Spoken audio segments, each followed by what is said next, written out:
Ketika berpresentasi, kita tidak bisa hanya mengandalkan kekuatan suara saja. Ekspresi wajah, cara kita berdiri, cara kita menggerakkan tangan, semuanya turut menentukan pesan yang disampaikan. Dan inilah yang disebut dengan bahasa nonverbal.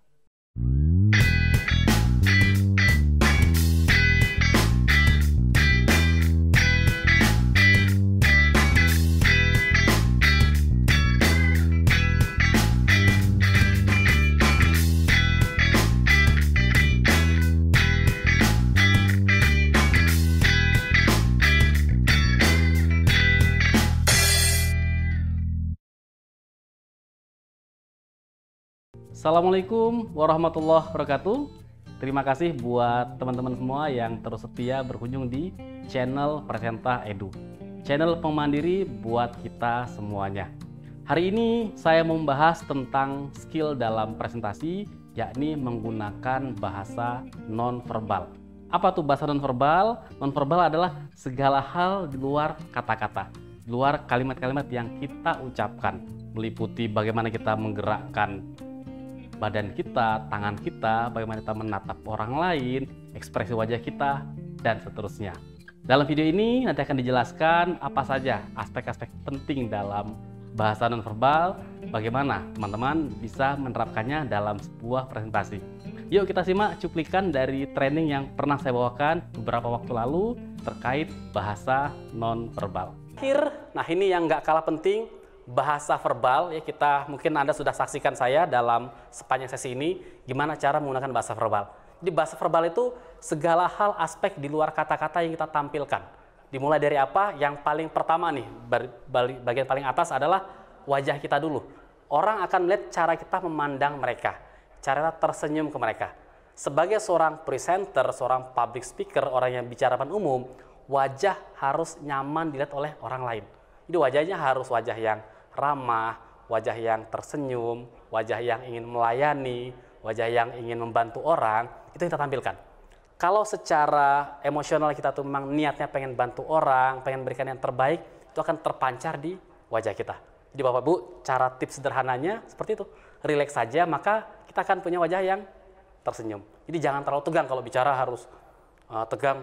Baik Bapak Ibu sekalian, jadi kita harus lihat ya, ini Merdeka Belajar ya, seperti ini. Nah itu yang dengerin pun langsung sumpek, dia langsung takut. Di wajahnya coba lebih rileks. Begitu kita tersenyum, orang merasa nyaman memandang kita, merasa nyaman mendengarkan kita. Dan dia akan mulai fokus untuk mendengarkan. Dicoba rileks untuk senyum. Ada kalanya di antara kita ada yang memang wajahnya cenderung tegang bawaannya. Mungkin orang bilang, kamu kok tampangnya begitu sih, kok serius melulu.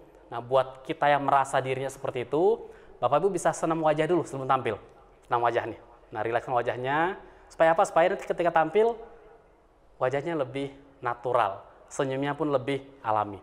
Di senyum yang baik itu bukan senyum yang dilebih-lebihkan ya. Kalau saya senyum kelebihan pun ya nggak enak juga senyum ini. Ya, baik Bapak sekalian, gimana ini? Wah ini terlalu kebangetan senyumnya. Tapi senyum yang pas, yang wajar, itulah yang dibutuhkan setiap presenter. Yang kedua adalah eye contact, kontak mata. Sebagai presenter kita harus menatap audiens kita. Natapnya di mana? Di matanya. Jadi kalau saya punya audiens nih, luas seperti ini, saya tetap di tengah begini, saya tetap di sini, ya, pindah ke sini. Jadi sambil saya bicara, saya ngomong nih. Ketika kita melakukan kontak mata, yang nggak boleh terjadi adalah satu, jangan kontak mata terlalu cepat. Jadi kalau kita pindah terlalu cepat, ini orang bingung yang denger ini. Kok goyang-goyang terus nih presenternya. Dan juga jangan terlalu lama. Jadi kalau kita natap orang terlalu lama nih, ya Bapak Ibu, gimana? Dia pun jadi takut karena kok saya dilihatin terus. Jadi nggak boleh terlalu lama seperti itu. Rules-nya adalah setiap 3 detik kita alihkan pada 1, 2, 3. 1, 2, 3. 1, 2, 3.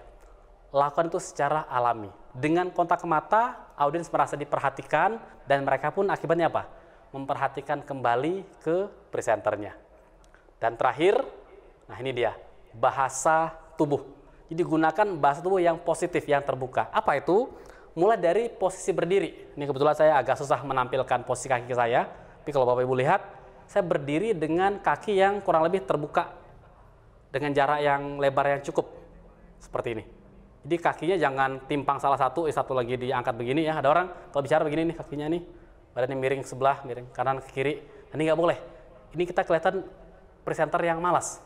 Atau ada juga orang yang kadang-kadang kalau dia presentasi suka nyender nih, nyender di kursi lah, pegangan, nyender di meja. Ini hindari. Jadi kita harus positif mulai dari cara kita berdiri. Kemudian apalagi semua yang di atas pinggang ini akan memberikan perhatian audiens. Jadi kalau kita ingin mengangkat tangan kita dan memberikan ekspresi tertentu, gestur tertentu, inilah gestur yang akan diperhatikan oleh audiens. Gunakan gestur ini untuk apa? Untuk menekankan poin-poin kita.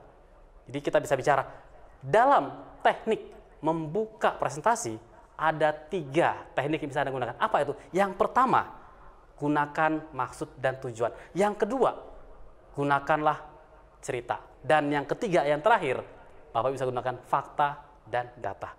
Di sini saya memadukan antara ekspresi saya dengan pergerakan.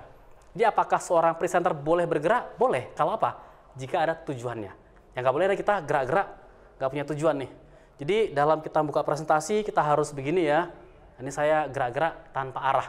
Terkadang ada orang yang mengatasi rasa gugupnya dengan cara seperti itu. Nah itu kita harus hindari. Kita boleh bergerak, namun dengan cara yang teratur, dengan cara yang tepat. Dan gunakan tadi gestur tangan.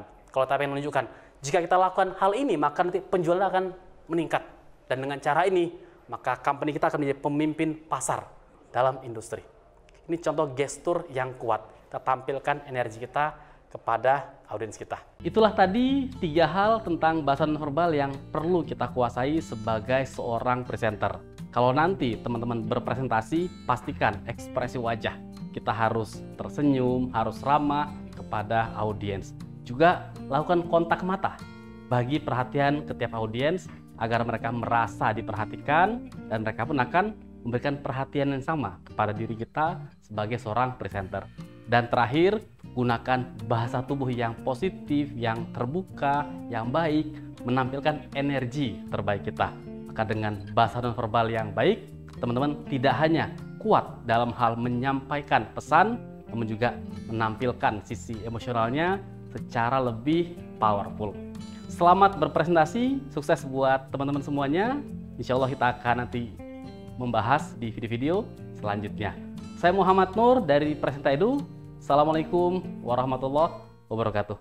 Menguasai keterampilan presentasi akan membuat kita menjadi pribadi yang dapat berbicara dengan jernih, menyampaikan maksud dengan gagasan, serta meyakinkan orang lain. Buat teman-teman yang ingin belajar lebih lanjut tentang presentasi, silahkan nanti bisa cari bukunya. Ada saya tulis buku tentang presentasi memukau.